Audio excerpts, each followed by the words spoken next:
Hello everyone, welcome to my channel savvy with Ashok. Friends, आज हम BFM के module A में चैप्टर नंबर 5 का पार्ट 6 करेंगे। तो ये चैप्टर है फ्रेंड्स आपका इंपोर्टर्स और एक्सपोर्टर्स को जो फैसिलिटी प्रोवाइड की गई है आरबीआई द्वारा, गवर्नमेंट ऑफ इंडिया द्वारा, उसके बारे में। और इस लेक्चर में फ्रेंड्स हम देखेंगे एक्सपोर्ट फाइनेंस क्या होता है, और दूसरा प्री शिपमेंट क्रेडिट के बारे में भी हम डिटेल में यहाँ पर चर्चा करने वाले हैं। ठीक है फ्रेंड्स, तो एक्सपोर्ट फाइनेंस क्या होता है फ्रेंड्स, देखिए किसी भी देश की इकोनॉमी को अगर ग्रो करना है तो एक्सपोर्ट अच्छा खासा रोल प्ले करता है। तो बिना अच्छा खासा एक्सपोर्ट किए हुए आप अपने देश की इकोनॉमी को आगे नहीं ले जा सकते हैं, क्योंकि जब आप एक्सपोर्ट करते हैं यानी अपना सामान किसी दूसरे देश में बेचते हैं तो बदले में आपको दूसरे देश से इनकम आती है। अगर हम अपने देश का सामान अपने देश में ही बेचेंगे तो वो रुपया एक जेब से दूसरी जेब में आता जाता रहेगा, लेकिन जब हम एक्सपोर्ट करते हैं किसी सामान को तो बदले में हमारे देश में दूसरे देश से पैसा आता है। डॉलर, यूरो, है ना, जापानीज येन, जो भी है वो दूसरे देश से पैसा आता है, तो वो हमारी इकोनॉमी को ज़्यादा बूस्ट देता है। तो इसी पर्पज़ से एक्सपोर्ट फाइनेंस प्रोवाइड किया जाता है, यानी कि जो एक्सपोर्टर हमारे हैं उनको लोन प्रोवाइड करना, एक तरीके से हम कह सकते हैं एक्सपोर्ट फाइनेंस होता है। ठीक है, तो रिजर्व बैंक ऑफ इंडिया ने गाइडलाइन पहले से ही बना रखी है, has framed specific guideline for finance to exporter so as to allow finance at concessional interest rate and to make export compete with their competitors from other country and also boost the export from country. ठीक है, तो Reserve Bank of India ने export finance के लिए, यानी कि जो है एक्सपोर्टर को फाइनेंस प्रोवाइड करने के लिए गाइडलाइन बना रखी हैं। और इनका टारगेट क्या होता है, इन गाइडलाइंस का टारगेट है कि इंटरेस्ट रेट जो है वो कंसेशन वाला मिलना चाहिए। जो भी हम लोन देंगे एक्सपोर्टर को, उसमें उनको इंटरेस्ट रेट काफ़ी लो होना चाहिए, ताकि एक्सपोर्टर जो है हमारे वो कम्पीट कर सकें अपने कंपटीटर से जो कि दूसरे कंट्रीज में है। क्योंकि हर देश जो है एक्सपोर्ट करना चाह रहा है। अगर उन दूसरे देश में लोन जो है अगर सस्ते में अवेलेबल है और हमारे देश में लोन अगर महंगे में अवेलेबल है तो हमारे देश का एक्सपोर्टर परेशानी में रहेगा। तो ये भी उद्देश्य होता है कि जो इंटरेस्ट रेट है वो कम से कम हो। ठीक है, ताकि हमारे देश का जो एक्सपोर्टर है वो दूसरे देश के एक्सपोर्टर से कंपटीशन में आगे जा सके, और साथ ही साथ हमारे देश में जो एक्सपोर्ट का बिजनेस है उसको भी बूस्ट किया सके। इस पर्पज़ से एक्सपोर्ट फाइनेंस के लिए गाइडलाइंस लाई हुई है रिजर्व बैंक ऑफ इंडिया ने। आरबीआई ने सबसे पहली बार एक्सपोर्ट फाइनेंस की जो गाइडलाइन लाई थी 1967 में लाई थी। याद रखने की ज़रूरत नहीं है, ये केवल इन्फॉर्मेशन के लिए मैंने बता दिया है। और जो एक्सपोर्ट फाइनेंस की स्कीम होती है उसका उद्देश्य होता है intended to make short term working capital finance available. ठीक है, तो ये जो बेसिकली क्या करता है एक्सपोर्ट फाइनेंस, वो शॉर्ट टर्म के लिए वर्किंग कैपिटल फाइनेंस उपलब्ध करवाता है to exporter at internationally comparable interest rate. और जो इंटरेस्ट रेट ऑफर किए जाते हैं इनको, वो इंटरनेशनल लेवल पर कंपटीशन देने वाले होते हैं। यानी कि अगर मान लीजिए यूनाइटेड स्टेट्स में 6% रेट ऑफ इंटरेस्ट पर मिल रहा है, तो हमारे देश में भी लगभग 6.05 या 6% पर ही अवेलेबल करवाने की कोशिश की जाती है, ताकि हमारे देश का जो एक्सपोर्टर है वो दूसरे देश के एक्सपोर्टर के साथ कंपटीशन कर सके फ्रेंड्स। ओके, क्योंकि अगर उसे यूनाइटेड स्टेट्स में अगर 4% इंटरेस्ट रेट पर मिल जाएगा और हमारे देश में 6% इंटरेस्ट रेट में मिलेगा, तो जो फाइनल कास्ट बनेगी हमारे एक्सपोर्ट वाले आइटम की और इनकी जो बनेगी उसमें डिफरेंस आ जाएगा, और फिर हम इंटरनेशनल मार्केट में टिक नहीं पाएंगे फ्रेंड्स। ओके, तो जो एक्सपोर्ट फाइनेंस की स्कीम है फ्रेंड्स, उसका उद्देश्य क्या होता है, short term working capital finance को अवेलेबल करवाना होता है, ध्यान रखेंगे। ठीक है फ्रेंड्स, तो आगे बढ़ेंगे फ्रेंड्स। तो एक्सपोर्ट क्रेडिट जो होती है फ्रेंड्स, एक्सपोर्ट क्रेडिट या एक्सपोर्ट फाइनेंस जो लोन होता है एक्सपोर्टर को, वो रुपए में भी अवेलेबल होता है और फॉरेन करेंसी में भी अवेलेबल होता है। तो अभी हम केवल रुपए वाले लोन के बारे में ही यहाँ पर हम पढ़ेंगे फ्रेंड्स। ओके, तो रिजर्व बैंक ऑफ इंडिया ने इशू की हैं ब्रॉड डायरेक्टिव टू बैंक्स को मतलब डिटेल में गाइडलाइंस इशू कर रखी हैं एक्सपोर्ट फाइनेंस के लिए। और banks are free to charge interest rate up to a ceiling, मतलब बैंक जो है इंटरेस्ट रेट अपने मर्जी के हिसाब से चार्ज कर सकते हैं, लेकिन एक सीलिंग सेट कर रखी है रिजर्व बैंक ऑफ इंडिया ने, उससे ज़्यादा नहीं कर सकते हैं। और साथ ही साथ में आरबीआई जो time to time guidelines issue करता है उसके अकॉर्डिंग ही इनको इंटरेस्ट रेट वगैरह चार्ज करना होता है बैंक्स को फ्रेंड्स। ठीक है, तो ये हो गया एक्सपोर्ट फाइनेंस के बारे में। एक्सपोर्ट फाइनेंस में हमने जाना कि जब एक्सपोर्टर को लोन दिया जाता है फ्रेंड्स, वही आपका एक्सपोर्ट फाइनेंस कहलाता है या एक्सपोर्ट क्रेडिट कहलाता है। इसीलिए reserve Bank of India guideline लेकर आया हुआ है कि हम एक्सपोर्टर को जो फाइनेंस अवेलेबल करवाएंगे वो पहली बात तो कंसेशनल इंटरेस्ट रेट पर मिलना चाहिए, यानी कम इंटरेस्ट रेट पर हमें उनको लोन देना होगा एक्सपोर्टर को, ताकि वो अपने जो दूसरे देशों के एक्सपोर्टर हैं उनसे कंपटीशन कर सकें और हमारे देश में एक्सपोर्ट का बिजनेस भी बूस्ट हो सके। इसीलिए कम इंटरेस्ट रेट पर ही अवेलेबल करवाया जाता है।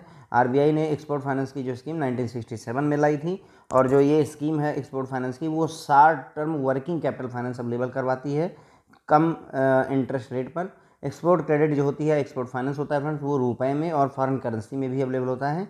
अभी जो हम डिस्कशन कर रहे हैं इस लेक्चर में, वो हम रुपए वाले फाइनेंस की बात कर रहे हैं। रिजर्व बैंक ऑफ इंडिया ने डिटेल गाइडलाइंस या डायरेक्टिव इशू किए हुए हैं बैंक को एक्सपोर्ट फाइनेंस के रिगार्डिंग, है ना। बैंक फ्री होते हैं इंटरेस्ट रेट चार्ज करने के लिए, जितना भी चाहें उतना कर सकते हैं, लेकिन एक लिमिटेशन है, एक सीलिंग आरबीआई ने फिक्स कर रखी, इससे ज़्यादा आप चार्ज नहीं कर सकते हैं। साथ ही साथ बैंकों को रिजर्व बैंक ऑफ इंडिया की जो time to time guidelines issue होती हैं उनके अकॉर्डिंग भी काम करना होता है। Finance to exporter are of two type. देखिए ध्यान देंगे कि जो एक्सपोर्टर को आप फाइनेंस देते हैं वो दो तरीके के होते हैं। एक प्री शिपमेंट क्रेडिट होता है फ्रेंड्स, आपका प्री शिपमेंट क्रेडिट, और दूसरा पोस्ट शिपमेंट क्रेडिट होता है, एक तरीके से कह सकते हैं। ठीक है, तो प्री शिपमेंट का मतलब होता है फ्रेंड्स, बहुत ही क्लियर समझ लीजिए। प्री शिपमेंट मतलब, शिपमेंट का मतलब होता है किसी चीज़ को भेजना, है ना। शिप पर रखा और भेज दिया तो शिपमेंट हो गया, एक तरीके से कह लीजिए। प्री शिपमेंट यानी जहाज़ पर लाद करके भेजने से पहले तक का जो काम है उसके लिए जो लोन दिया जाता है फ्रेंड्स, वो प्री शिपमेंट होता है।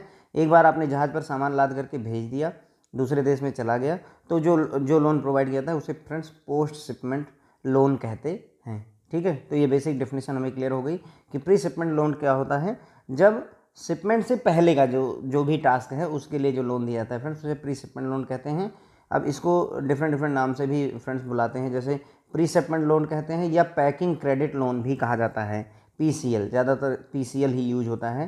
पैकिंग क्रेडिट लोन का मतलब होता है, पैकिंग क्रेडिट मतलब कि पैकिंग के लिए जो हम लोन दे रहे हैं, मतलब रॉ मटेरियल खरीदा गया, मैन्युफैक्चरिंग की गई, फिर उसकी पैकिंग की गई, तो उसके लिए जो लोन दिया जाता है तो उसे ही प्री शिपमेंट लोन या पैकिंग क्रेडिट लोन कहते हैं। तो finance allowed to an exporter to fund the need for procurement of raw material. अब इसमें जो हम प्री शिपमेंट लोन या पैकिंग क्रेडिट लोन दे रहे हैं फ्रेंड्स, वो किस पर्पज़ के लिए एक्सपोर्टर को दे रहे हैं, कि ताकि वो रॉ मटेरियल प्रोक्योर कर सके, खरीद सके, मैन्युफैक्चरिंग कर सके, and up to the stage of packing and shipment, मतलब पैकिंग भी कर सके और शिपमेंट भी कर सके। इस स्टेज तक जो है, जो हम जितने भी काम होते हैं, जैसे मैन्युफैक्चरिंग हो गई, रॉ मटेरियल का परचेज करना हो गया, लेबर चार्ज हो गया, पैकिंग करना हो गया, शिपमेंट करना हो गया, ये सारा जो काम है उसके लिए जो हम लोन प्रोवाइड करते हैं उसे ही फ्रेंड्स प्री शिपमेंट फाइनेंस या loan, pre shipment loan, PCL, packing credit loan कहते हैं। क्या कहते हैं फ्रेंड?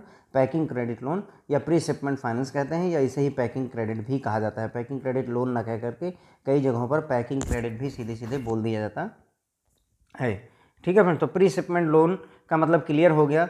रॉ मटेरियल परचेज करना है, मैन्युफैक्चरिंग करना है, यानी कि आप इलेक्ट्रिसिटी भी यूज करेंगे, आप लेबर भी यूज करेंगे, उसका भी चार्जेस देंगे, है ना। ट्रांसपोर्टेशन का यूज करेंगे, उसके भी चार्जेस देंगे, पैकिंग भी करेंगे, उसके लिए भी सारा कुछ, और शिपमेंट, इन सभी कामों के लिए मतलब पैसे की ज़रूरत होती है भाई। जो है रॉ मटेरियल परचेज करना है, अब अगर आपको 600 करोड़ रुपए का रॉ मटेरियल अगर परचेज करना है तो वो पैसा कहाँ से आएगा? तो आप जाएंगे बैंक के पास में, बैंक आपको प्री शिपमेंट लोन प्रोवाइड करेगा, या पीसीएल, पैकिंग क्रेडिट लोन आपको प्रोवाइड कर देगा फ्रेंड्स। ओके, उसके बाद में दूसरा स्टेप होता है इसमें friends, post shipment export finance, PSEF, post shipment export finance होता है friends. Okay, while on the other hand export finance against export will. अब एक बार जो है, मतलब देखिए फ्रेंड्स, प्री शिपमेंट का मतलब हमने समझ लिया कि शिपमेंट होने तक ना, शिपमेंट का भी इसमें हम एक तरीके से इंक्लूड कर ले रहे हैं फिलहाल, लेकिन नॉर्मली शिपमेंट और इंश्योरेंस का पैसा देता नहीं है बैंक। ठीक है, शिपमेंट और इंश्योरेंस का पैसा बाद में ही देता है, शुरुआत में नहीं देता है। तो अब एक बार जो है सामान दूसरे कंट्री में चला गया, यानी पोस्ट शिपमेंट की बात मैं कर रहा हूँ, शिपमेंट हो चुका है, सामान दूसरे देश में चला गया, तो अब बदले में क्या होगा, एक्सपोर्ट बिल जनरेट करेगा फ्रेंड। जो आपका एक्सपोर्टर होगा वो एक्सपोर्ट बिल जनरेट कर देगा। उस एक्सपोर्ट बिल के बेसिस पर जो भी जो है मतलब फाइनेंस किया जाता है उसे ही फ्रेंड्स पोस्ट एक्सपोर्ट फाइनेंस कहते हैं। ठीक है, पोस्ट शिपमेंट एक्सपोर्ट फाइनेंस कहते हैं। तो finance against export bills when the shipment is already made, है ना, शिपमेंट पहले ही कर दिया गया है, तो एक्सपोर्ट बिल के बेसिस पर के अगेंस्ट में, या एक्सपोर्ट बिल के बेसिस पर जो फाइनेंस किया जाता है उसे ही पोस्ट शिपमेंट क्रेडिट, है ना, पोस्ट शिपमेंट क्रेडिट कह दीजिए, या पोस्ट शिपमेंट एक्सपोर्ट फाइनेंस, चाहे जो भी कहना चाहें, बात एक ही है। जैसे यहाँ पर हम क्या नाम लेते हैं, दो नाम लेते हैं, प्री शिपमेंट लोन भी कह देते हैं, और कई जगहों पर पैकिंग क्रेडिट लोन या पैकिंग क्रेडिट ही सीधे बोल देते हैं। पैकिंग क्रेडिट लोन बोलते हैं, कई जगहों पर सिर्फ पैकिंग क्रेडिट भी बोल देते हैं अगर फ्रेंड, तो वो भी आपका प्री शिपमेंट लोन ही होता है। उसी तरीके से पोस्ट शिपमेंट फाइनेंस को आप जो है चाहें तो पोस्ट शिपमेंट क्रेडिट ही बोल दीजिए सीधे, या पोस्ट शिपमेंट एक्सपोर्ट फाइनेंस भी बोल सकते हैं। क्लियर हो गया फ्रेंड? तो इसमें प्री शिपमेंट लोन कब होता है? जब उसने जहाज़ पर सामान को नहीं लादा हुआ है, उस समय जो हम लोन देते हैं उसे पैकिंग क्रेडिट कहते हैं। क्लियर हो गई ये बात। इसमें जो पर्पज़ होता है वो रॉ मटेरियल परचेज करने का, मैन्युफैक्चरिंग में जो भी खर्चा आना है, पैकिंग में जो खर्चा आना है, शिपमेंट में जो खर्चा आना है, उन सभी खर्चों के लिए बैंक से लोन लेने का यहाँ पर उद्देश्य होता है। जबकि यहाँ पर शिपमेंट एक बार हो जाने के बाद में जो एक्सपोर्ट बिल जनरेट होता है उसके अगेंस्ट में लोन प्रोसेस किया जाता है, तो उसे ही पोस्ट शिपमेंट एक्सपोर्ट फाइनेंस कहते हैं फ्रेंड्स। ओके, तो Reserve Bank of India has also permitted, देखिए रिजर्व बैंक ऑफ इंडिया ने परमिट किया हुआ है कि पैकिंग क्रेडिट अब आपको क्लियर हो रहा होगा फ्रेंड्स। मैंने सिर्फ पैकिंग क्रेडिट लिखा है, इसका मतलब हुआ कि प्री शिपमेंट लोन की बात हो रही है या पीसीएल पैकिंग क्रेडिट लोन की बात हो रही है। तो रिजर्व बैंक ऑफ इंडिया ने परमिट किया हुआ है कि पैकिंग क्रेडिट जो है प्रोवाइड किया जा सकता है, both packing credit as well as post shipment advances. तो पैकिंग क्रेडिट के लिए भी यानी प्री शिपमेंट के लिए भी और पोस्ट शिपमेंट के लिए एडवांसेस दिए जाएंगे एक्सपोर्टर को, इंडियन रुपीज़ में भी, साथ साथ फॉरेन करेंसी में भी। ध्यान रखेंगे, यानी प्री शिपमेंट के लिए भी लोन है और पोस्ट शिपमेंट के लिए भी लोन है, और इंडियन रुपए में भी अवेलेबल है और फॉरेन करेंसी में भी अवेलेबल है। तो ये मतलब कहने का कि काफ़ी डाइवर्सिफाइड है यहाँ पर पोर्टफोलियो, अगर चाहे कोई लोन लेना तो कोई दिक्कत नहीं है। तो पहले हम रूल्स देखेंगे फ्रेंड्स कि रुपीज़ के जो एडवांसेस दिए जाते हैं, रुपए में जो एडवांस दिए जाएंगे उनसे रिलेटेड रूल क्या है, फिर हम जो है फॉरेन करेंसी में एक्सपोर्ट क्रेडिट के लिए जो रूल हैं उनको बाद में देखेंगे। अभी हम रुपए से रिलेटेड जो एडवांस, अगर आपने जो एडवांस दिया है रुपए में दिया हुआ है तो उसके लिए क्या क्या गाइडलाइन फॉलो करनी होती है उसके बारे में हम यहाँ पर डिस्कस करेंगे फ्रेंड्स। ओके, तो pre shipment finance can be of two type. अब इन्होंने कहा कि जो आपका प्री शिपमेंट फाइनेंस होता है फ्रेंड्स वो दो तरीके का होता है। पहला पैकिंग क्रेडिट, जिसको दो नाम और देते हैं, चाहे पैकिंग क्रेडिट कहिए चाहे पैकिंग क्रेडिट लोन कह दीजिए, पीसीएल है ना, पैकिंग क्रेडिट लोन कह दीजिए, और दूसरा ईपीसी भी कहते हैं friends. Okay, EPC export packing credit भी कहते हैं। ईपीसी क्या होता है फ्रेंड्स, आपका एक्सपोर्ट पैकिंग क्रेडिट ईपीसी होता है, पैकिंग क्रेडिट लोन पीसीएल होता है, इसे शॉर्ट फॉर्म में पैकिंग क्रेडिट भी कहते हैं। तो एक टाइप ये हो गया प्री शिपमेंट का, और दूसरा एडवांसेस अगेंस्ट गवर्नमेंट रिसीवेबल्स, जो गवर्नमेंट से पैसा मिलना है उसके अगेंस्ट में अगर आपको लोन दे दिया जाए, जिसका एक एग्जांपल उन्होंने दिया ड्यूटी ड्रॉबैक ईटीसी। तो ये दो तरीके के आपके प्री शिपमेंट फाइनेंस होते हैं फ्रेंड्स। तो हमने पहले देखा कि जो फाइनेंस होता है वो दो तरीके का होता है। एक्सपोर्टर को जो हम फाइनेंस करते हैं वो एक प्री शिपमेंट करते हैं और एक पोस्ट शिपमेंट फाइनेंस करते हैं ना। प्री शिपमेंट फाइनेंस को ही हम पैकिंग क्रेडिट भी कहते हैं। फिर हम फर्दर देख रहे हैं कि प्री शिपमेंट भी दो तरीके का होता है, एक सिंपल होता है पैकिंग क्रेडिट लोन होता है, और दूसरा होता है एडवांस अगेंस्ट गवर्नमेंट रिसीवेबल्स, है ना। गवर्नमेंट की जो पैसे मिलने हैं एक्सपोर्टर को उसके अगेंस्ट में भी लोन दिया जाता है। तो प्री शिपमेंट जो है आपका दो टाइप का यहाँ पर हो जाता है फ्रेंड्स। ओके, अब यहाँ पर एक सवाल ये होगा फ्रेंड्स कि ये एडवांस अगेंस्ट गवर्नमेंट रिसीवेबल्स या ड्यूटी ड्रॉबैक क्या होता है। तो सिंपल ये समझ लीजिए कि गवर्नमेंट से जो पैसा एक्सपोर्टर को मिलना है तो उसे बोलते हैं advance against government receivable. Government से जो रिसीव होने वाला पैसा उसके अगेंस्ट में जब बैंक लोन देता है तो ये केस हो गया। इसका एक एग्जांपल है ड्यूटी ड्रॉबैक। तो थोड़ा सा यहाँ पर डिस्कस करते हैं फ्रेंड्स कि ड्यूटी ड्रॉबैक क्या होता है। देखिए, अब इसको ऐसे ही सिंपल लैंग्वेज में समझ लीजिए, जब भी कोई सामान हमारे देश में इंपोर्ट होकर आता है, ठीक है, या हमारे देश से कोई एक्सपोर्ट जाता है तो उस पर कस्टम ड्यूटी पे करनी पड़ती है। क्या पे करनी पड़ती है फ्रेंड्स? कस्टम डिपार्टमेंट को कस्टम ड्यूटी पे करनी पड़ती है, कुछ पैसा पे करना पड़ता है। जो कि अगर एक एक्सपोर्टर है और जिसका मतलब अगर कोई एक्सपोर्टर है जो कि जिसका ट्रैक रिकॉर्ड अच्छा है तो गवर्नमेंट ऑफ इंडिया क्या करती है, उसको और मोटिवेट करने के लिए ये जो कस्टम ड्यूटी पे की हुई होती है उसको लौटा देती है फ्रेंड्स, ठीक है। तो जो ड्यूटी पे की है उसी को वापस कर देना ही ड्यूटी ड्रॉबैक होता है फ्रेंड्स आपका। क्लियर समझ लीजिए, जब भी कोई सामान हमारे देश में, मान लीजिए हमने कोई देश से सामान एक्सपोर्ट किया 100 करोड़ रुपए का, जब ये कस्टम डिपार्टमेंट पे गया तो उन्होंने कहा कि आपको इसमें 50 लाख रुपए जो है कस्टम ड्यूटी पे करनी पड़ेगी। तो कस्टम ड्यूटी एक्सपोर्टर ने पे कर दी। लेकिन अब क्या हुआ, गवर्नमेंट ऑफ इंडिया ने कहा कि नहीं, जो अच्छे एक्सपोर्टर हैं हमारे उनको प्रोत्साहन तभी मिलेगा जब हम ये कस्टम ड्यूटी भी उनसे ना चार्ज करें। तो कस्टम ड्यूटी नहीं चार्ज की तो ये पता चला कि ये 50 लाख रुपए जब वो रिटर्न फाइल करेगा तो 50 लाख रुपए गवर्नमेंट ऑफ इंडिया वापस कर देती है। तो यही ड्यूटी ड्रॉबैक हो गया। जो कस्टम ड्यूटी थी उसको ड्रॉबैक कर लिया, वापस दे दिया गया, वही आपका ड्यूटी ड्रॉबैक होता है फ्रेंड्स। आई होप बहुत ही अच्छे से क्लियर हुआ होगा। और ये गवर्नमेंट रिसीवेबल्स मतलब गवर्नमेंट से रिसीव होना था, जो 50 लाख रुपए उस एक्सपोर्टर ने गवर्नमेंट को दे दिए थे कस्टम ड्यूटी के रूप में, वही उसको वापस होना था। ठीक है फ्रेंड्स, तो क्लियर हो गया होगा। अब ड्यूटी ड्रॉबैक प्रोविजन जो है 74 और 75 जो कस्टम एक्ट 1962 है उसके आर्टिकल 75 74 में मेंशन है। 74 जो है अलाउज ड्यूटी ड्रॉबैक ऑन री export of duty paid goods. तो मतलब जिस गुड्स पर जो है ड्यूटी आपने पहले पे कर रखी है, अगर उसको री एक्सपोर्ट करते हैं तो उस पर जो है वापस पैसा दे दिया जाता है।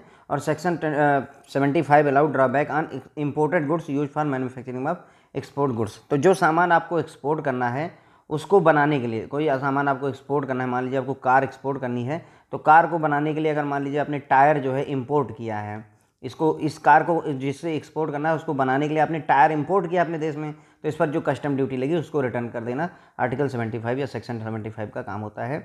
मेन यहाँ पर पर्पज़ ये सेक्शन याद करने का नहीं है फ्रेंड्स, मेन पर्पज़ है आपको ये समझने का कि वाकई में ड्यूटी ड्रॉबैक या गवर्नमेंट रिसीवेबल्स क्या होते हैं। और आई होप कि ये आपको क्लियर हो गया होगा। तो प्री शिपमेंट फाइनेंस दो तरीके के हो सकते हैं, एक तो पैकिंग क्रेडिट, जिसके दो नाम और हैं फ्रेंड्स, पैकिंग क्रेडिट लोन या एक्सपोर्ट पैकिंग क्रेडिट होता है, ठीक है। और दूसरा एडवांस दिया जाता है अगेंस्ट जो है गवर्नमेंट रिसीवेबल्स या ड्यूटी ड्रॉबैक के, इसका एक एग्जांपल है फ्रेंड्स, ओके। उसके बाद में जो पोस्ट शिपमेंट फाइनेंस है फ्रेंड्स, वो भी कई टाइप के हो सकते हैं। बेसिकली इन्होंने 5 टाइप के दिए हुए हैं। Post shipment finance can be of various type, जैसा कि एक्सपोर्ट बिल परचेज किया जाए या डिस्काउंट किया जाए या निगोशिएट किया जाए।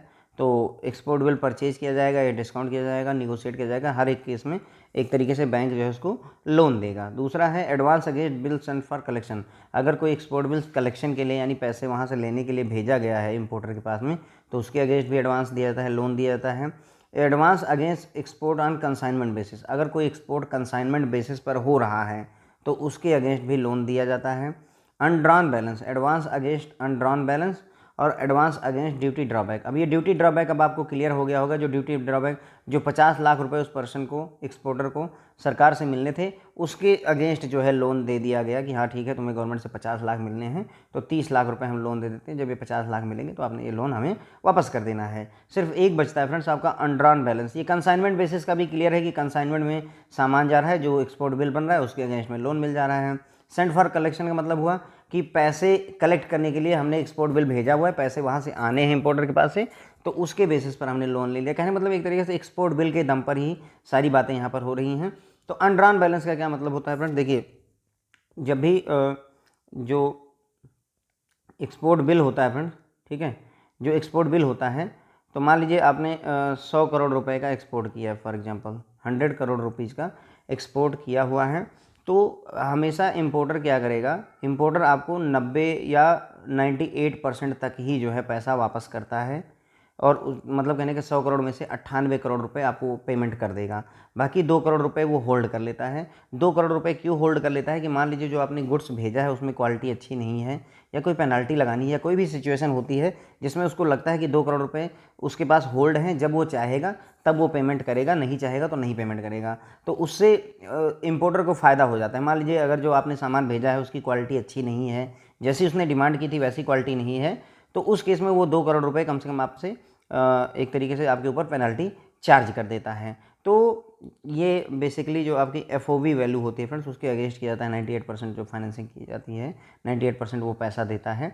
अब ये जो 2 करोड़ रुपए है फ्रेंड्स, यही आपका अनड्रॉन बैलेंस है। 100 करोड़ रुपए का बिल था, उसमें से 98 करोड़ रुपए आपको मिल गए हैं, तो 2 करोड़ रुपए अभी अनड्रॉन हैं जो कि आपको मिले नहीं हैं।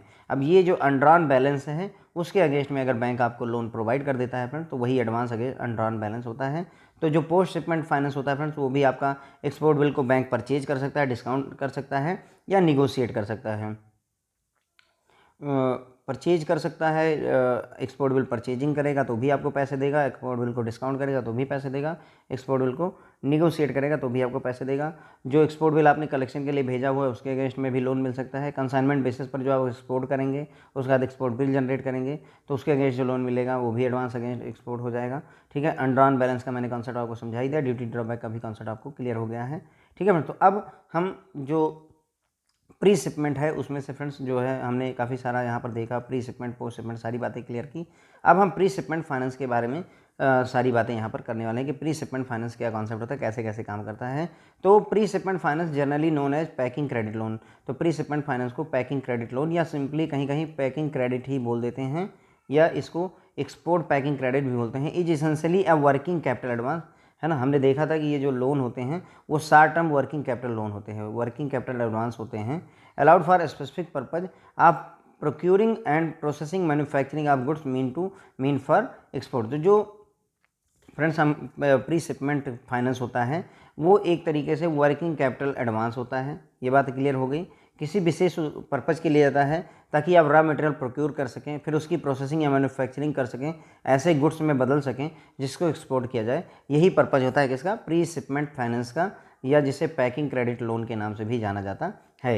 इसमें सारी कॉस्ट कवर होती है प्रायर टू शिपमेंट, शिपमेंट के पहले की सारी कॉस्ट इसमें इंक्लूड होती है। आप फिनिश गुड बनाने के लिए जितनी भी कॉस्ट लगती है वो सारी कॉस्ट को इसमें इंक्लूड किया जाता है। शिपमेंट से पहले की packing, local transportation, labour charges, electricity charges, है ना, रॉ मटेरियल परचेज करना, वो सभी जितने भी खर्चे हैं उन सबको मिला करके ही ये लोन प्रोवाइड किया जाता है। ठीक है।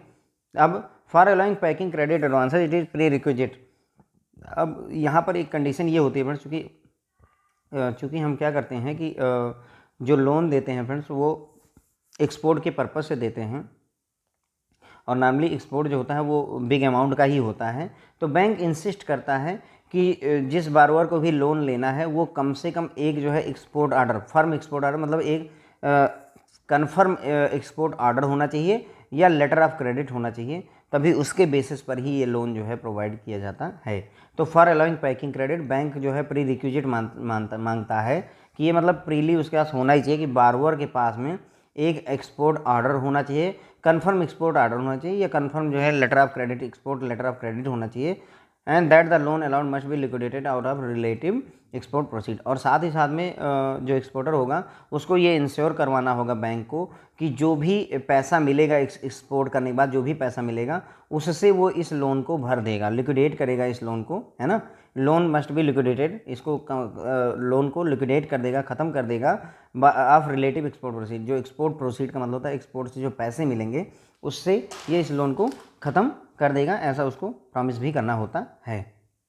हियर अब कई बार क्या होता है, कुछ जो अच्छे एक्सपोर्टर हैं सर्टेन केसेस में फ्रेंड्स, बैंक क्या करता है कि आपको एक कंफर्म ऑर्डर या लेटर ऑफ क्रेडिट सबमिट करने की जरूरत नहीं होती है at the time of availing the advances. जब आप लोन ले रहे हैं तो उसी समय ऐसा नहीं कि आप अभी तुरंत के तुरंत पहले लेटर ऑफ क्रेडिट लेकर आइए तब आपको लोन देंगे, ऐसा नहीं होता। कुछ टाइम पीरियड के लिए अलाउ कर दिया जाता है कि हाँ ठीक है आप ले जाओ, 1 महीने के अंदर अंदर हमको लेटर ऑफ क्रेडिट कंफर्म करवा करके दे देना है, या 1 महीने के अंदर अंदर एक ऑर्डर हमको दे देना है। तो ये ऐसा इसलिए किया जाता है ताकि एक्सपोर्टर जो है मार्केट में कम्पीट कर सकें, है ना।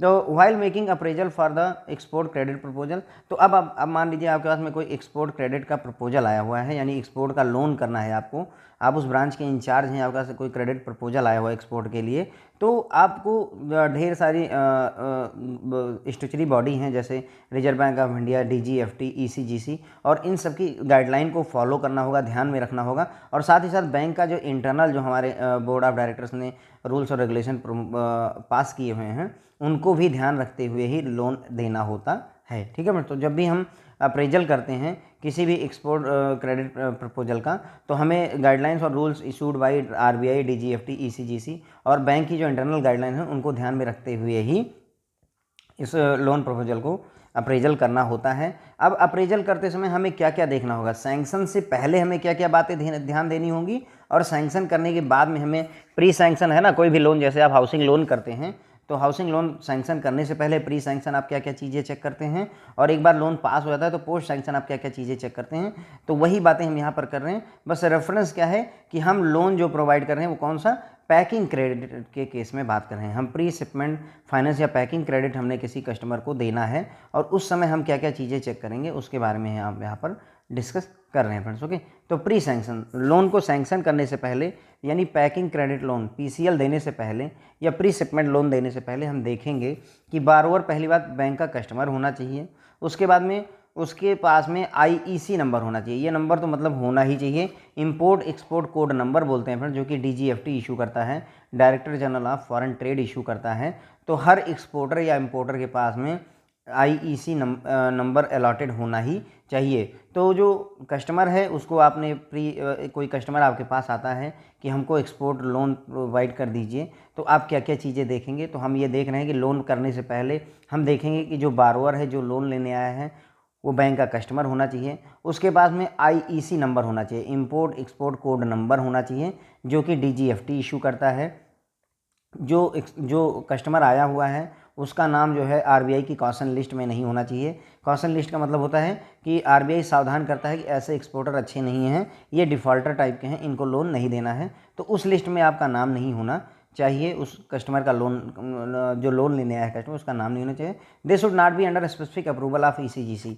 ईसीजीसी का स्पेसिफिक जो अप्रूवल लिस्ट है उसमें भी इनका नाम नहीं होना चाहिए, ठीक है फ्रेंड्स। और दे हैव, अब उसके बाद में जो लोन लेने आया हुआ है कस्टमर, उसकी इतनी कैपेसिटी होनी चाहिए कि वो उस ऑर्डर को एग्जीक्यूट कर पाए। मान लीजिए किसी से अगर कहा जाए कि आपको 1 लाख कार प्रोवाइड करनी है और आप देख रहे हैं कि वो 1 लाख कार प्रोवाइड करने की कैपेसिटी नहीं रखता है, तो उसको लोन नहीं देना है। तो they have the capacity to execute order stipulated time. तो जितना टाइम फ्रेम दिया गया है, मान लीजिए 3 महीने के अंदर में उसको 1 लाख कार सप्लाई करनी है, तो with in that time, stipulated time में उसकी कैपेसिटी होनी चाहिए कि उस ऑर्डर को एग्जीक्यूट कर सके। And has genuine and valid export order, साथ ही साथ उसके पास में एक जेन्युइन या वैलिड जो है एक्सपोर्ट ऑर्डर या लेटर ऑफ क्रेडिट होना चाहिए एक्सपोर्ट ऑफ गुड के लिए, है ना। जैसे कि मैंने बताया कि लेटर ऑफ क्रेडिट होना चाहिए या फिर एक फर्म एक्सपोर्ट ऑर्डर होना चाहिए, एक्सपोर्ट ऑर्डर जो कि कंफर्म एक्सपोर्ट ऑर्डर होना चाहिए।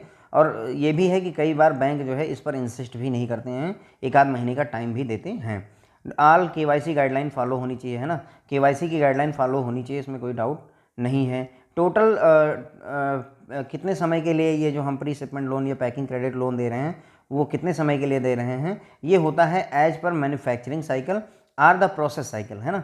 मैन्युफैक्चरिंग साइकिल, किसी गुड्स को बनने में कितना समय लग रहा है या किसी प्रोसेस के कंप्लीट होने में कितना समय लग रहा है, तो मैन्युफैक्चरिंग साइकिल या प्रोसेस साइकिल कह लीजिए, उसके हिसाब, उसी के बेसिस पर ही जो है लोन सैंक्शन किया जाता है। मैन्युफैक्चरिंग साइकिल या process cycle of the goods being manufactured, जो गुड्स आप मैन्युफैक्चर कर रहे हैं उसका मैन्युफैक्चरिंग साइकिल या प्रोसेस साइकिल कितना है, 3 महीने का है, 4 महीने का है, तो उसी हिसाब से ही लोन सैंक्शन किया जाता है। नॉर्मली जो पैकिंग क्रेडिट लोन होता है फ्रेंड्स, वो मैक्सिमम 180 दिन के लिए अलाउ किया जाता है। नॉर्मली कितने दिन के लिए दिया जाता है, 180 दिन, यानी 6 महीने के लिए लगभग दिया जाता है। जो लोन जो हम करते हैं, normally the quantum of finance will B financed on the FOB basis. ध्यान रखेंगे कि जो लोन दिया जाता है, फाइनेंस किया जाता है, वो एफओबी बेसिस पर दिया जाता है। यानी इनको टर्म्स हमने पढ़े हुए हैं, 11 इनको टर्म्स होते हैं, उसमें से जो एफओबी होता है फ्रेंड्स आपका फ्री ऑन बोर्ड, यानी जहाज में लदने तक का जो जितना खर्चा है उसी के बेसिस पर ही लोन दिया जाता है। The quantum of finance will be fixed on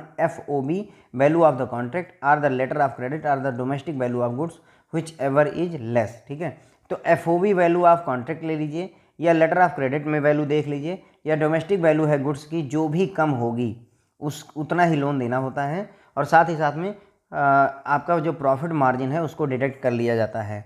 जो एक्सपोर्टर का प्रॉफिट मार्जिन होता है फ्रेंड्स, उसको भी डिडक्ट करके तभी ये डिसाइड किया जाता है। तो कितना लोन देना है ये बात कैसे डिसाइड होगी, कॉन्ट्रैक्ट की एफओबी वैल्यू देख लीजिए, मान लीजिए 10 लाख रुपए आती है, लेटर ऑफ क्रेडिट जो उसने बनवाया हुआ है मान लीजिए 12 लाख रुपए का बनवाया हुआ है, और डोमेस्टिक वैल्यू ऑफ गुड्स की जो डोमेस्टिक वैल्यू है मान लीजिए 8 लाख रुपए निकल करके आती है। तो इनमें से जो लेस है, 8 लाख रुपए जो लेस है डोमेस्टिक वैल्यू वाला, उतना ही पैसा जो है दिया जाएगा। और 8 लाख में से भी जो प्रॉफिट मार्जिन है आपके एक्सपोर्टर का या बैंक का, उसको डिडक्ट कर लिया जाता है, तो पूरा पूरा 8 लाख भी नहीं दिया जाता है।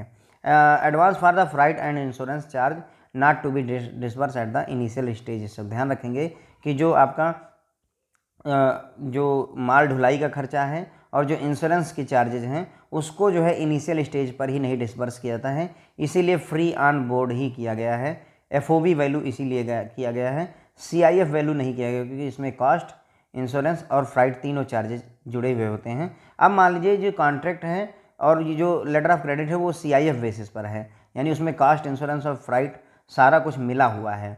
कई बार ऐसे भी लेटर ऑफ क्रेडिट आएंगे जो सीआईएफ बेसिस पर होंगे, ये जो कॉन्ट्रैक्ट होगा वो सीआईएफ बेसिस पर होगा। तो फ्रेंड्स हमें क्या करना है, उसमें जो सीआईएफ वैल्यू है उसमें से 13% या 14% आपको घटा देना होता है, ठीक है। और किस केस में, अगर समुद्र से सामान जा रहा है, अगर सी यानी सी रूट से सामान को आप भेज रहे हैं तो 13% घटा दीजिए सीआईएफ में से। और अगर जो है इसको आप बाया एयर भेज रहे हैं, हवाई जहाज़ के जरिए भेज रहे हैं, तो आपको इसको घटाना होगा 25% सीआईएफ वैल्यू का, और जो वैल्यू निकल करके आएगी उतने का ही एफओबी लोन किया जाता है फ्रेंड्स। ओके, यही बात यहाँ पर इतनी डिटेल में लिखी हुई फ्रेंड्स, आप क्लियर समझ लीजिए। नॉर्मली हम क्या करते हैं, एफओबी वैल्यू पर करते हैं, या लेटर ऑफ क्रेडिट या domestic value of the goods जो भी कम होती है उसमें से प्रॉफिट मार्जिन घटा करके करते हैं। लेकिन अगर मान लीजिए कॉन्ट्रैक्ट ऐसा है जिसमें एफओबी वैल्यू नहीं दे रखी है, तो एफओबी वैल्यू कैसे निकालते हैं, तो CIF जो आपका कास्ट इंश्योरेंस और फ्राइट वाली वैल्यू है उसमें से 13% से 14% घटा देंगे अगर सी रूट से सामान भेजा गया है, और 25% घटा देंगे अगर हमने जो है बाया एयर जो है सामान को भेजा हुआ है। एक बार ये घटा दोगे आप इतना तो FOB वैल्यू निकल करके आ जाती है। FOB वैल्यू निकल कर आ गई तो उसके बाद में ये पूरी कहानी वही सेम हो जाएगी कि FOB वैल्यू निकल आई है, लेटर ऑफ क्रेडिट की वैल्यू निकल आई है, डोमेस्टिक वैल्यू ऑफ गुड्स निकाल दी आपने, जो भी लेस मिला उसमें से प्रॉफिट मार्जिन घटा करके पैसा दे दिया फ्रेंड्स। ओके, नॉर्मली जो PCL पैकिंग क्रेडिट लोन का जो टाइम पीरियड होता है फ्रेंड्स वो 180 दिन से ज़्यादा का नहीं होता है। नॉर्मली जो टाइम पीरियड होता है फ्रेंड्स वो 180 दिन होता है, लेकिन बैंक जो है 180 दिन से ज़्यादा भी दे सकते हैं, 360 दिन तक दे सकते हैं, based on their assessment and need for customer. अगर किसी कस्टमर की ज़रूरत है और बैंक को लगता है तो 360 दिन के लिए भी लोन दिया जा सकता है। नॉर्मली 180 दिन है फ्रेंड्स, आपका 180 डेज है, 360 दिन तक भी दिया जा सकता है। लेकिन अगर मान लीजिए कोई कस्टमर ऐसा आता है जो 360 दिन से भी ज़्यादा चाहता है, 1.5 साल के लिए चाहता है, 2 साल के लिए चाहता है, तो any extension beyond 360 days would cease to qualify for the concessional rate of interest to the exporter. तो अगर 1 साल से ज़्यादा के लिए आप लोन लेते हैं, 360 दिन से ज़्यादा के लिए आप लोन लेते हैं, तो आपको कोई कंसेशन नहीं मिलेगा। जो एक्सपोर्टर को इंटरेस्ट रेट में कंसेशन मिलना था वो मिलना बंद हो जाएगा, लोन दे दिया जाएगा, कोई दिक्कत नहीं है, लेकिन उसको कोई कंसेशन नहीं मिलेगा। तो कोई भी एक्सपोर्टर ये चीज़ नहीं चाहेगा, है ना, कोई भी एक्सपोर्टर ये बात नहीं चाहता है, वो अपना प्रॉफिट तो कमाना ही चाहेगा, इसलिए लेस इंटरेस्ट रेट पर ही लेना चाहेगा friends. Okay, rate of interest जो है नॉर्मली लिंक किससे होते हैं, MCLR बेस्ड होते हैं, marginal cast of fund based lending rate से रिलेटेड होते हैं। 1 अप्रैल 2016 से सारे के सारे कमर्शियल एडवांसेस जिसमें एक्सपोर्ट भी शामिल हैं वो MCLR बेस्ड हो गए हैं। कब से? 1 अप्रैल 2016 से। तो जो एक्सपोर्टर को हम लोन देंगे उस पर जो रेट ऑफ इंटरेस्ट चार्ज करेंगे MCLR चार्ज करेंगे। अब यहाँ पर कह रहे हैं कि बैंक में adopt a flexible attitude with regard to debt equity ratio, margin, security norms, but, है ना। तो मतलब कहने का जब बैंक जो है किसी एक्सपोर्टर को लोन सैंक्शन कर रहा है तो उस समय थोड़ा फ्लेक्सिबल ही एटीट्यूड रखना है, मतलब बहुत रिजिड नहीं होने की ज़रूरत है कि आपका डेट इक्विटी रेशियो या मार्जिन या सिक्योरिटी नॉर्म्स मैच नहीं हो रहे हैं, आप इतना मार्जिन नहीं ला पा रहे तो हम आपको लोन नहीं देंगे, तो ऐसा नहीं होना चाहिए फ्रेंड्स। लेक्चर थोड़ा सा लंबा होगा फ्रेंड्स जो है, क्योंकि काफ़ी सारी बातें हम यहाँ पर कवर करने जा रहे हैं, तो उसके लिए सॉरी है। तो बैंक को जो है फ्लेक्सिबल एटीट्यूड अपनाना होगा डेट इक्विटी रेशियो के लिए, मार्जिन के लिए और सिक्योरिटी नॉर्म्स के लिए, but there should be no compromise with respect to viability of the proposal and integrity of the borrower. Borrower की इंटीग्रिटी यानी कि उसकी ईमानदारी होनी चाहिए एक तरीके से आप कह लीजिए, और वायबिलिटी ऑफ द प्रपोजल, जो भी वो लोन लेकर के लोन के लिए जो भी आया हुआ है वो वायबल होना चाहिए प्रोजेक्ट। ऐसा ना हो कि मतलब उसने 1 लाख कार बनाने का प्रॉमिस कर लिया, आपने लोन भी सैंक्शन कर लिया, लेकिन ना तो उसका फैक्ट्री है ना कुछ है। तो ये चीज़ें हमें ध्यान रखनी होती है, यहाँ पर हम कोई कंप्रोमाइज़ नहीं करने वाले हैं कि प्रपोजल की वायबिलिटी अच्छी होनी चाहिए और बारोअर की इंटीग्रिटी भी चुस्त और दुरुस्त होनी चाहिए। The exporter's credit requirement at pre and post stage are to be consider in total. ये भी कह रहे हैं कि जो अगर कोई एक्सपोर्टर आप क्रेडिट के लिए आता है तो उसकी प्री और पोस्ट स्टेज की जो रिक्वायरमेंट है उसको एक साथ ही कंसिडर किया जा सकता है, टोटल में कंसिडर किया जा सकता है।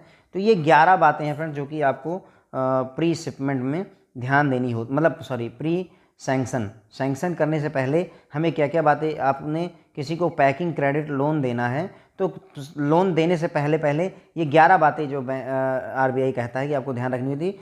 एक बार फिर से इनको सरसरी तौर पर देखेंगे कि बारोअर जो है बैंक का कस्टमर होना चाहिए, उसके बाद इंपोर्ट एक्सपोर्ट कोड नंबर होना चाहिए। इंपोर्ट एक्सपोर्ट कोड नंबर कौन इशू करता है? तो director general of foreign trade, जिसे DGFT भी कहते हैं। उसका नाम RBI की कॉशन लिस्ट में नहीं आना चाहिए, यानी कोई फ्रॉड वगैरह नहीं किया होना चाहिए। ECGC की स्पेसिफिक अप्रूवल लिस्ट में भी उसका नाम नहीं होना चाहिए। जो एक्सपोर्टर है उसमें ऑर्डर को एग्जीक्यूट करने की capacity with in time period होनी चाहिए, साथ ही साथ में उसके पास कोई ना कोई लेटर ऑफ क्रेडिट या कन्फर्म एक्सपोर्ट ऑर्डर होना चाहिए। KYC की गाइडलाइन को हमें फॉलो करना होगा। जो टोटल कितने समय के लिए हम लोन देते हैं वो डिपेंड करता है कि मैन्युफैक्चरिंग, जो भी सामान आप मैन्युफैक्चर कर रहे हैं उसकी मैन्युफैक्चरिंग साइकिल या प्रोसेस साइकिल कितनी है, इस पर डिपेंड करता है। नॉर्मली 180 दिन के लिए लोन दिया जाता है बैंक के द्वारा।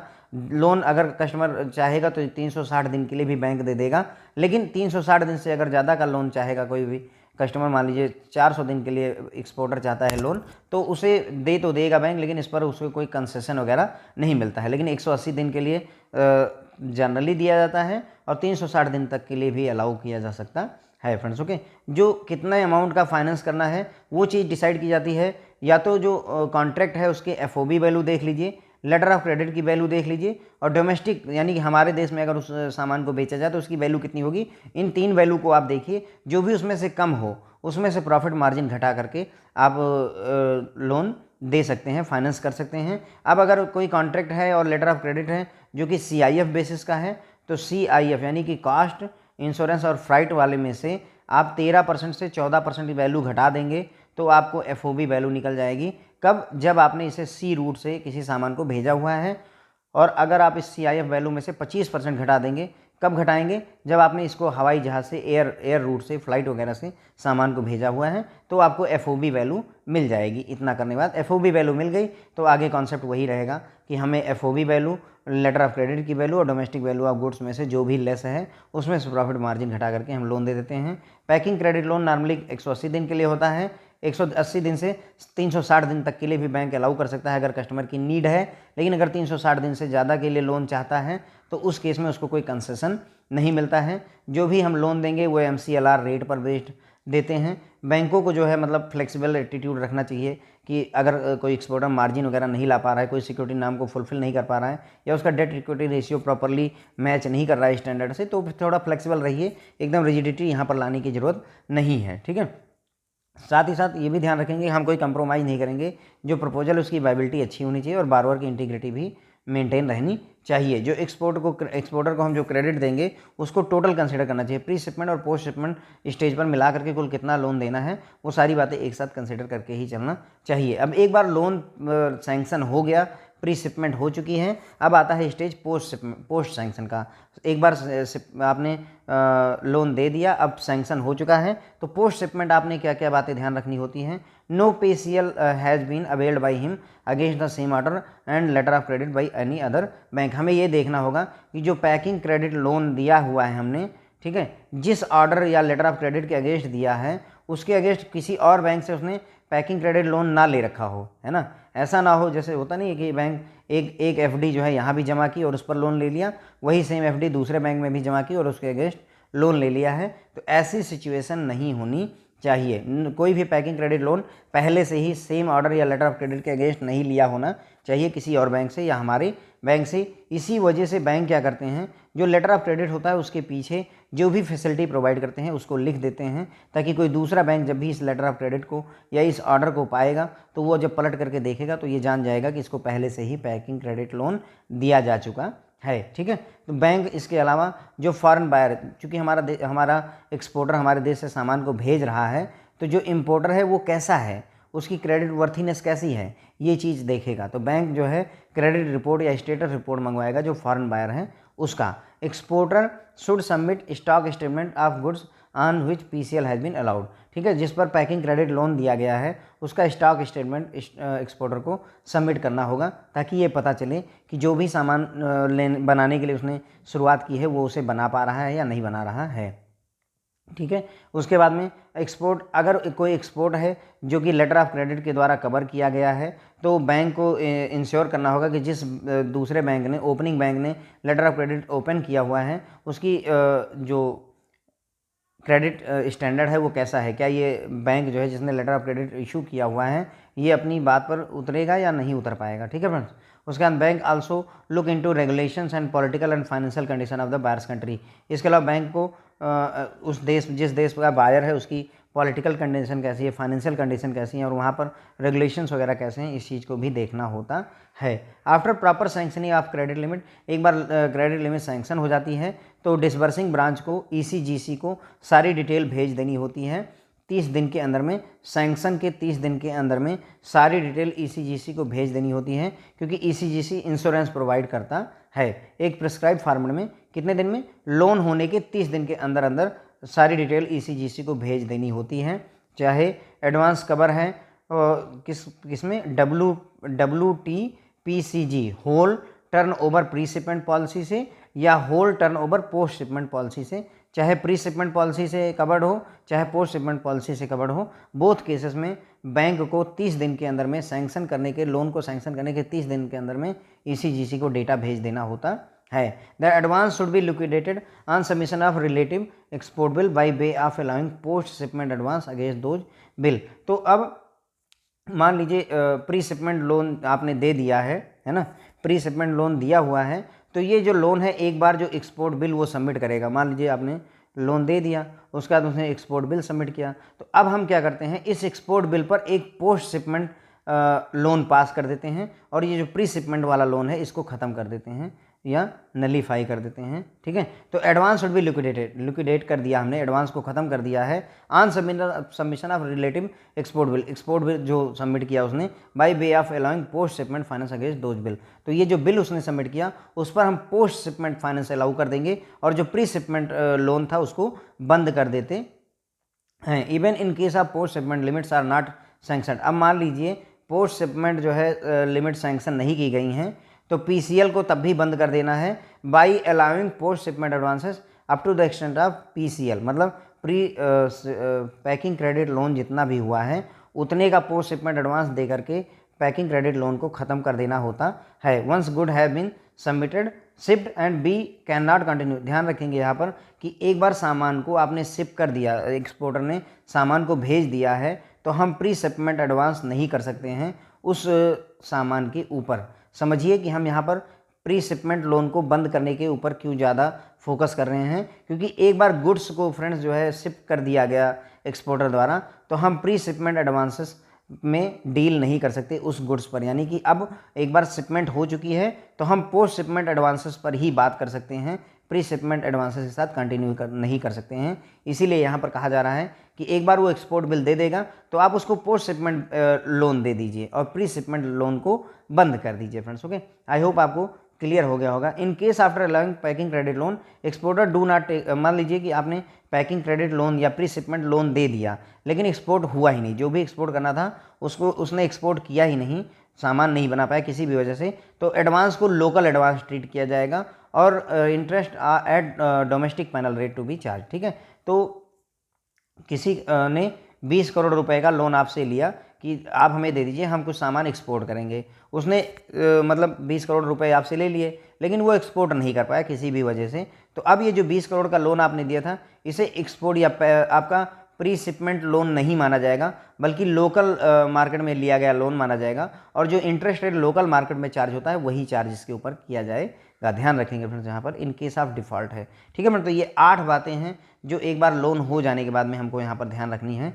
तो पोस्ट शिपमेंट में हमें क्या क्या बातें ध्यान रखनी होती हैं, एक तो हमें ये देखना होता है कि जो एक्सपोर्ट का ऑर्डर है या लेटर ऑफ क्रेडिट है उसके अगेंस्ट पहले से किसी और बैंक से लोन तो नहीं ले रखा है। इसी वजह से बैंक क्या करते हैं, जो लेटर ऑफ क्रेडिट या ऑर्डर होता है उसके बैक साइड में पीछे की तरफ में वो सारा डिटेल लिख देते हैं जो भी उसको फाइनेंस प्रोवाइड करते हैं, ताकि किसी और बैंक में अगर ये इस कागज़ को लेकर के जाएगा और वो बैंक अगर पलट करके देखेगा लेटर ऑफ क्रेडिट को या ऑर्डर को तो वो जान जाएगा कि इसने किसी और बैंक से लोन ले रखा है तो उसको लोन नहीं देता है फ्रेंड्स। ओके, तो बैंक जो है इसके अलावा जो फॉरेन बायर है, जो इम्पोर्टर है, उसकी क्रेडिट रिपोर्ट को भी मंगवाता है और देखता है कि सब कुछ ठीक है या नहीं है। ठीक है, इसके अलावा स्टॉक स्टेटमेंट सबमिट करना होता है। पैकिंग क्रेडिट लोन जो दिया गया है उसका स्टॉक स्टेटमेंट सबमिट करना पड़ता है एक्सपोर्टर को, ताकि ये पता चले कि आप सामान बना रहे हैं। स्टॉक स्टेटमेंट सबमिट करते रहेंगे तो पता चलेगा अभी 20 कार है, अगले महीने 30 कार हो गई, अगले महीने 40 कार हो गई, तो ये पता चलता रहेगा कि हाँ आपको जो काम दिया गया है वो आप उसी जो लोन दिया गया है जिस पर्पज से वो आप काम कर पा रहे हैं। ठीक है, उसके अंदर अगर लेटर ऑफ क्रेडिट के अगेंस्ट में कोई एक्सपोर्ट का एडवांस दिया गया है तो फ्रेंड्स जो ओपनिंग बैंक है एलसी का उसकी क्रेडिट वर्थीनेस को भी इंश्योर करना होता है बैंक को। इसके अलावा जिस कंट्री में हम एक्सपोर्ट कर रहे हैं उस बायर्स की जो कंट्री है उसकी पॉलिटिकल पोजीशन, फाइनेंशियल कंडीशन कैसी है, वहाँ पर रेगुलेशन वगैरह कैसा है, रिस्क कितना है, ये सारी बातें भी हमें देखनी होती है। एक बार लोन सैंक्शन हो जाता है तो लोन सैंक्शन होने की डेट से 30 दिन के अंदर अंदर में ईसीजीसी को सारी डिटेल एक प्री डिफाइंड फॉर्मेट में भेज देनी होती हैं ताकि इंश्योरेंस मिल सके।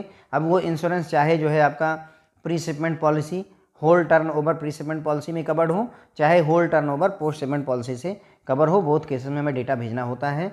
एक बार एक्सपोर्ट हो गया सामान तो एक्सपोर्ट बिल जनरेट हो जाता है, तो उस एक्सपोर्ट बिल पर हम क्या करते हैं, उस एक्सपोर्ट बिल को पोस्ट शिपमेंट का फाइनेंस कर देते हैं उस एक्सपोर्ट बिल के आधार पर और प्री शिपमेंट लोन को बंद कर देते हैं। क्योंकि एक बार जो है गुड्स शिप हो गया, once the goods has been shipped, है ना, एक बार सामान को हमने भेज दिया दूसरे देश में तो हम जो है प्री शिपमेंट एडवांस के साथ कंटिन्यू नहीं कर सकते हैं, हमें पोस्ट शिपमेंट लोन दे करके प्री शिपमेंट लोन को बंद कर देना होता है। इन केस अगर मान लीजिए पैकिंग क्रेडिट लोन अलाउ होने के बाद में आपने पैकिंग क्रेडिट लोन दे दिया लेकिन एक्सपोर्ट नहीं हो पाता है किसी भी वजह से, तो वो जो लोन आपने दिया है वो लोकल एडवांस माना जाएगा और जो डोमेस्टिक या लोकल रेट ऑफ इंटरेस्ट होता है वही उस एक्सपोर्टर के ऊपर चार्ज किया जाएगा। ठीक है फ्रेंड, तो एक और टॉपिक इसमें बचता है फ्रेंड, तो इसको भी देख लेते हैं।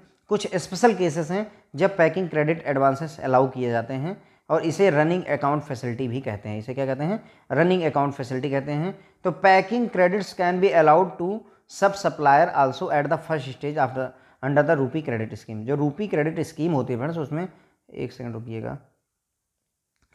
तो जो फ्रेंड्स हमारी रूपी क्रेडिट स्कीम होती है फ्रेंड्स, उसमें जो सब सप्लायर हैं, यानी कि मेन जो मान लीजिए जो एक्सपोर्टर है उसको भी सप्लाई करते होंगे लोग ना। मान लीजिए किसी को कार अगर मैन्युफैक्चर करनी है तो उसको टायर कोई प्रोवाइड करता होगा, स्टीयरिंग कोई प्रोवाइड करता होगा, इंजन कोई प्रोवाइड करता होगा, उसमें जो वायरिंग वगैरह हो रही है कोई और प्रोवाइड करता होगा। तो अगर ये जो हमारी क्रेडिट फैसिलिटी है, इसमें हम जो ये सब सप्लायर हैं, जो टायर बनाता है या फिर जो लाइटिंग वगैरह बनाता है ना, जो एसी वगैरह बनाते हैं, उनको भी जो है मतलब पैकिंग क्रेडिट दी जा सकती है। केवल इसी एक्सपोर्टर को ही नहीं, बल्कि उसके नीचे जो उसको सामान सप्लाई कर रहे हैं उसको भी पैकिंग क्रेडिट दी जा सकती है। Bank has also been authorised to grant pre shipment advances to exporter of any commodity, है ना। तो मतलब बैंक जो अथराइज किए गए हैं प्री शिपमेंट एडवांस देने के लिए for export of any commodity, मतलब किसी भी कमोडिटी को एक्सपोर्ट अगर करना चाह रहा है कोई एक्सपोर्टर, तो उसके लिए प्री शिपमेंट एडवांस दे सकते हैं बिना lodgement, prior lodgement of letter of credit या फर्म एक्सपोर्ट ऑर्डर। अगर किसी एक्सपोर्टर के पास में कोई लेटर ऑफ क्रेडिट नहीं है या फर्म एक्सपोर्ट ऑर्डर नहीं, यानी कि एकदम कन्फर्म एक्सपोर्ट ऑर्डर नहीं है, तो उसको भी लोन दिया जाना है अंडर रनिंग अकाउंट फैसिलिटी। तो हमने पहले भी कहा था ना कि कई बार बैंक जो है बोलते हैं कि हमें लेटर ऑफ क्रेडिट या एक्सपोर्ट ऑर्डर नहीं है, उसके बावजूद भी हम लोन दे देंगे। तो वो जो लोन दिया जाता है वो रनिंग अकाउंट फैसिलिटी के तहत दिया जाता है। अब उसमें कौन कौन सी कंडीशन होती है, किस किस कंडीशन में रनिंग अकाउंट फैसिलिटी अवेल कर सकता है। तो फैसिलिटी में भी एक्सटेंडेड, मतलब किसी एक्सपोर्टर को रनिंग अकाउंट फैसिलिटी दी जा सकती है बशर्ते कि बैंक सेटिस्फाइड हो कि हाँ इस एक्सपोर्टर को रनिंग अकाउंट फैसिलिटी दी जानी चाहिए। ठीक है, अब रनिंग अकाउंट फैसिलिटी केवल उन्हीं एक्सपोर्टर को दी जाती है जिनका ट्रैक रिकॉर्ड अच्छा होना चाहिए। भाई ट्रैक रिकॉर्ड अच्छा नहीं है तो आपको रनिंग अकाउंट फैसिलिटी क्यों दे देंगे? क्योंकि अगर हमने आपको दे दिया, आपका ट्रैक रिकॉर्ड अच्छा नहीं है और आपने लेटर ऑफ क्रेडिट भी नहीं दी है और कोई कंफर्म ऑर्डर भी नहीं दिया हुआ है, तो हम पैसे कैसे आपसे रिकवर करेंगे? लेकिन जिनका रिकॉर्ड अच्छा है वो पैसे हमें वापस कर देंगे, इसलिए उनको रनिंग अकाउंट फैसिलिटी दे दी जाती है। ठीक है, अब इन case of pre shipment credit आपको रनिंग अकाउंट फैसिलिटी के तहत दे दिया गया है, तो जो लेटर ऑफ क्रेडिट है या फर्म ऑर्डर है वो with in stipulated time of period में, यानी एक फिक्स टाइम पीरियड में आपको वापस देना पड़ता है। कहने मतलब ये हुआ, एक्सपोर्टर आया बैंक के पास में और उसने कहा कि हमको जो है लोन दे दीजिए, प्री शिपमेंट लोन दे दीजिए। आपने कहा कि हमें लेटर ऑफ क्रेडिट चाहिए, उसने कहा कि लेटर ऑफ क्रेडिट अभी नहीं मिल पाएगी। तो अगर उसका ट्रैक रिकॉर्ड अच्छा है, आपने उसे रनिंग फैसिलिटी अवेल करवा दी, तो आपने उसको लोन दे दिया। लेकिन आपने ये भी साथ में कंडीशन कह दी कि 30 दिन के अंदर में या 45 दिन के अंदर में लेटर ऑफ क्रेडिट या कन्फर्म ऑर्डर दे जाना है, आपको बैंक में जमा कर देना है। तो वही बात यहाँ पर लिखी हुई है। इन case of commodity covered under selective credit control, तो आरबीआई कुछ कमोडिटीज़ को सेलेक्टिव क्रेडिट कंट्रोल के लिए यूज करती है। तो अगर कोई कमोडिटी जो कि कवर्ड है सेलेक्टिव क्रेडिट कंट्रोल के लिए, तो बैंक को उसको इंसिस्ट करना होगा कि 1 महीने के अंदर अंदर में ही लेटर ऑफ क्रेडिट या फर्म ऑर्डर प्रोवाइड कर दे। ठीक है, नॉर्मल कोई कमोडिटी है तब कोई टाइम पीरियड नहीं है, बैंक डिसाइड कर सकता है। लेकिन अगर कोई कमोडिटी जो कि सेलेक्टिव क्रेडिट कंट्रोल के तहत आती है, तो फिर बैंक को ये कहना पड़ेगा कि आपको 1 महीने के सैंक्शन की डेट के 1 महीने के अंदर अंदर आपको लेटर ऑफ क्रेडिट या एक फर्म ऑर्डर, किसी फर्म से ऑर्डर लाना होगा। In case of packing credit allowed for the purchase of seeds. अब यहाँ पर मान लीजिए कोई सीड परचेज करने के लिए, बीज परचेज करने के लिए जो है पैकिंग क्रेडिट अलाउ कर दिया गया है for export of D oiled cake. जो वो सीड को जो है उसकी पेराई की जाती है और उससे जो है एक केक बनाया जाता है फ्रेंड्स आपका, है ना। जो लोग सरसों वगैरह अगर कभी जो है अपने सरसों से जाकर के तेल वगैरह निकलवाया हो दुकानों में, मशीनों पर, तो वहाँ पर ये जो आपका डी ऑयल्ड केक निकलता है फ्रेंड्स। ओके, तो उस केक का एक्सपोर्ट करने के लिए अगर मान लीजिए सीड परचेज किया हुआ है किसी एक्सपोर्टर ने पैकिंग क्रेडिट लोन के तहत, तो अगर वो चाहे तो उस ऑयल को लोकल मार्केट में भी बेच सकता है और जो पैसा मिलेगा उससे वो पैकिंग क्रेडिट लोन को ख़त्म कर सकता है। 30 दिन के अंदर में ऐसा उसे करना होता है। एडवांस देने के 30 दिन के अंदर में उसे ऐसा करना पड़ेगा। ठीक है फ्रेंड, ध्यान रखेंगे। कहने मतलब ये हुआ कि एक्सपोर्टर ने सीड परचेज किया ताकि वो जो है डी ऑयल्ड केक बनाए। ठीक है, और उसने जो डी ऑयल्ड केक जो है एक्सपोर्ट करना है, तो डी ऑयल्ड केक तो वो एक्सपोर्ट कर देगा, लेकिन जो ऑयल है उस सीड से बना हुआ, उस ऑयल को वो लोकल मार्केट में भी बेच सकता है, क्योंकि उसने जो लोन लिया हुआ है वो डी ऑयल्ड केक को एक्सपोर्ट करने के लिए लिया है, ना कि जो है ऑयल को। अब उस सीड में से जो ऑयल निकल आया है उसको वो लोकल मार्केट में बेचेगा और उससे वो पैकिंग क्रेडिट लोन को ख़त्म कर देगा 30 दिन के अंदर अंदर में, उसे ऐसा करना होता है। अब जो कमोडिटी है, जिस कमोडिटी को एक्सपोर्ट करना चाहते हैं, वो अगर रिस्ट्रिक्टेड कैटेगरी की है तो एक कंपीटेंट अथॉरिटी से लाइसेंस की ज़रूरत होगी। यानी कुछ कमोडिटी ऐसी हैं हमारे देश में जिनको रिस्ट्रिक्ट कर रखा है रिजर्व बैंक ऑफ इंडिया ने या गवर्नमेंट ने कि आप इनको जो है एक्सपोर्ट नहीं कर सकते हैं। अगर आपको उसको एक्सपोर्ट करने के लिए पैकिंग क्रेडिट लोन चाहिए तो उस केस में आपको कंपीटेंट अथॉरिटी से आपको अप्रूवल लाना पड़ेगा या लाइसेंस दिलवाना पड़ेगा। और अगर कोई कैटेगरी मतलब आपकी कोई कमोडिटी है जिसे नेगेटिव कैटेगरी में रखा गया है तो उसको जो है हमारे देश से बाहर एक्सपोर्ट नहीं किया जा सकता है। तो नेगेटिव कैटेगरी वाले को तो बिल्कुल भी एक्सपोर्ट नहीं कर सकते हैं, चाहे आप कहीं से भी कोई लेटर ले आइए। लेकिन जो रिस्ट्रिक्टेड कैटेगरी हैं उनको मतलब परमिशन बेसिस पर आपको कंपीटेंट अथॉरिटी से परमिशन अरेंज करनी पड़ेगी, लाइसेंस लाना पड़ेगा, तब आपको परमिशन दी जाएगी कि हाँ आप एक्सपोर्ट कर सकते हैं फ्रेंड्स। ओके, तो ये होता है फ्रेंड्स आपका लेक्चर यहाँ पर जा करके एंड होता है।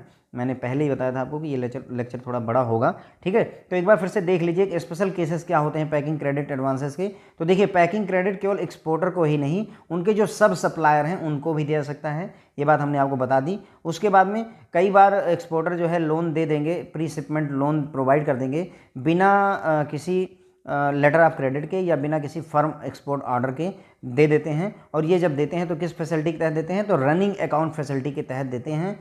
रनिंग अकाउंट फैसिलिटी कब प्रोवाइड की जा सकती है?